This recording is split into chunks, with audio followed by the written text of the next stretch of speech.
I recently learned about what happens during polar night. It's not what you think.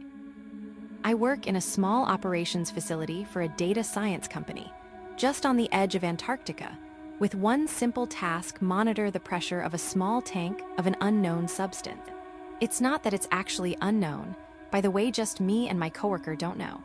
We've been out here for almost 3 years and no one has told us. And we've never asked, mainly because up until recently, no one cared. Our job is essentially to email a number to some scientist on the other side of the planet every hour of every day, 7 days a week. It's a tasteless job with not a lot of substance of work, but it pays well. Not to mention living nearly isolated away from everyone is a nice change of pace from city living.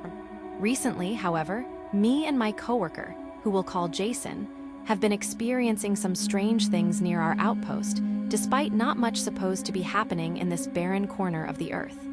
It started about 2 weeks ago. The pressure of the substance, or the object inside, who knows, was substantially higher on Monday than it was on Sunday. This alone was odd. The object we were observing never changes pressures or places. To describe it in more detail, the container of the substance is a small metal cylinder, about 6 inches long and 4 inches wide.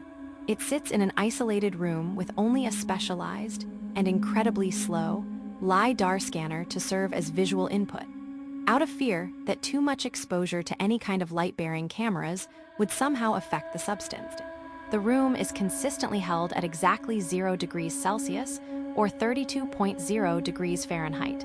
The room never deviates from this temperature. The container sits in the center of the room, unmoving. It is never interacted with from either me or my coworker, or any inspectors that stop by, or any of the supply runners. It is entirely isolated in its exact state, 24/7, 365.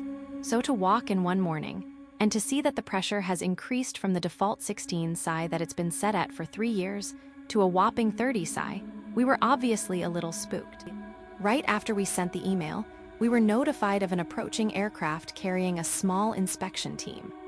After they touched down, they walked in without knocking and immediately started to berate us with questions. Things like if we had seen the change happen, whether or not one of us forgot the protocol to maintaining it, etc.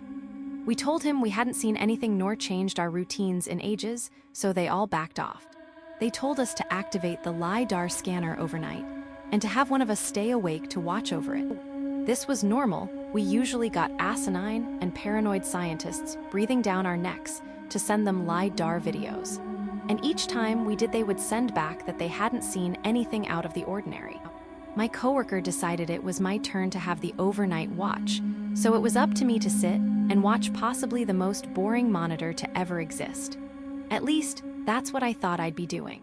Over the next few hours leading to around sundown, the pressure gradually began to drop, eventually resetting to 16 psi like it had been before.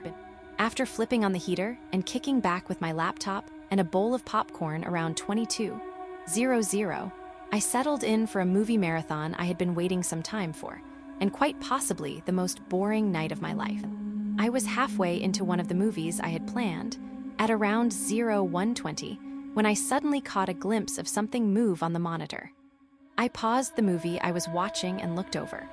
I studied it for a few seconds, and after concluding it to probably be sleep deprivation, I brushed it off and went back to watching the movie. 3 minutes later, I saw it again. Now I was pissed. I paused the movie once again and studied the monitors. 1 minute passed, then 2, then 5. I was about to give up when, right at the 6-minute mark, 01:29:00, the scanner began to show a shadow standing next to the object. I couldn't identify what it was at first. If anything, I could have mistaken it for a fly on the scanner had the room not been impossibly cold. But as the scanner moved across the room, it came more and more into view.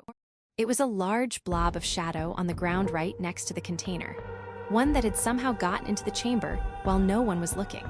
It appeared to be the shadow of something vaguely human, but it was like the thing it was casting off of was invisible. As the shadow appeared, the pressure increased back to 30 psi. I froze. Nothing was supposed to make it into the chamber. If someone had actually somehow gotten in, I was fired. But I was also confused. The chamber is locked 6 ways from Sunday. and none of the security locks have been broken. A very loud alarm would be playing right now if that was the case, so how could something be in there? The thought of something being able to get past our security without being detected sent a chill down my spine as the shadow slowly scanned out of existence a few moments later. I quickly backed up the last 15 minutes of footage to a file and shipped it off to my superiors. Nothing else happened for the rest of the night, though after that incident, I had quite a bit of trouble focusing on the movie I had been watching. At around 10:00, another inspection team dropped down onto the platform, this time with a pair of heavily armed guards. They came to me and checked on the object, still at 30 psi from the night prior. After the usual interrogation, they informed me of a new protocol they were enforcing. The two men they had brought with them were to stand guard outside of the chamber containing the object every night for the next 2 days. I didn't argue against it. Like before, the pressure dropped again to 16 psi over the course of the day. My coworker took to the night watch the next night. According to him, he hadn't seen anything happen, but he had also fallen asleep around 02:00, so I didn't exactly believe him. Sure enough, looking at the footage at approximately 02:58, just under an hour after my coworker had fallen asleep, the same shadow had appeared, slightly closer to the object. We had no idea what else to do but send the footage once again. As expected, another inspection team came down with even more guards to station a loop I was already growing fairly tired of. So this next night, I decided to make both me and my coworker stay up. One to watch the monitors, and one to loop around the chambers building with a flashlight. We were in polar night at this point. Polar night, for those unaware, is the 6 months of darkness Antarctica experiences because of how it's angled towards the sun. This means that walking outside requires a light, which, as you can imagine, provides incredibly low visibility, especially with the crappy lights we had on the side of our helmets. It happened around 04:00 or 05:00. I can't even remember the specific time, nor do I care to check. My coworker was making a round around the chamber when the shadow appeared in the room. I snatched my radio. "Hey," I said, "it's in the chamber. You see anything? Over." "Nah," he replied. "Not yet. Making my way around one more time, I'll see if I can spot something." Then a minute passed, then 2, then 5, then 7. Then I got fed up and radioed in. "Anything?" No answer. The chill from 2 nights ago ran down my spine again. "You see anything?" No answer. I started to panic. The shadow grew bigger on the screen, slowly starting to encapsulate the object in its cover, the caster still very much invisible in the chamber. Eventually, I got tired of waiting for the radio. I holstered it on my jacket, ran out into the hallway, locked the door, and stepped outside, the cold air snapping against my face. I pulled out a pair of binoculars I had brought out and peered toward the chamber's location. The guards were gone.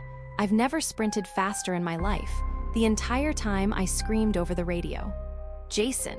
Jason!" and yet still received no response.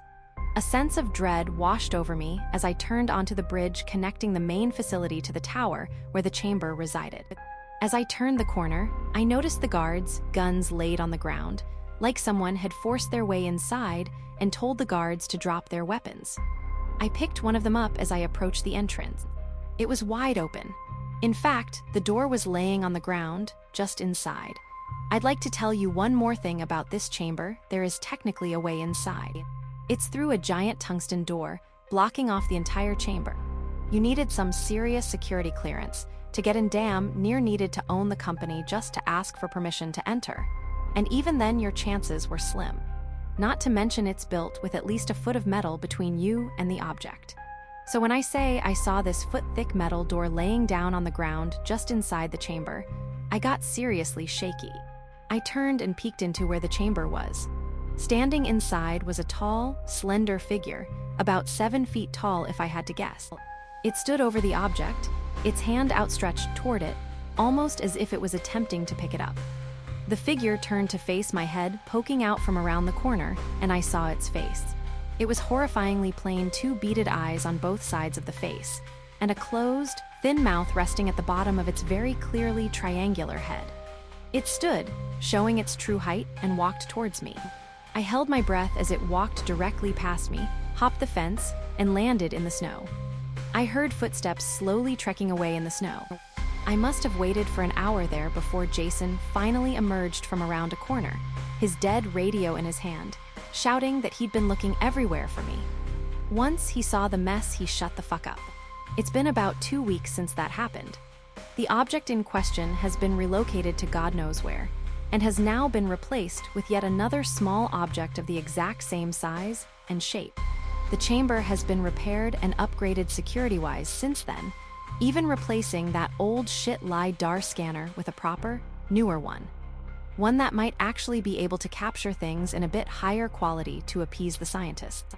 After a short psychological evaluation, me and my coworker were deemed fit to continue working, as long as we both scheduled meetings with a psychologist every few weeks. Better than the alternative. I'm still here for another few months before Polar Night ends, then I get to go home. Nothing much else as crazy as that night has happened since, but I swear, every few nights, I'll be sitting in the security offices, and out of the corner of my eye catch a glimpse of that thing outside the chamber, knocking on the door, waiting patiently.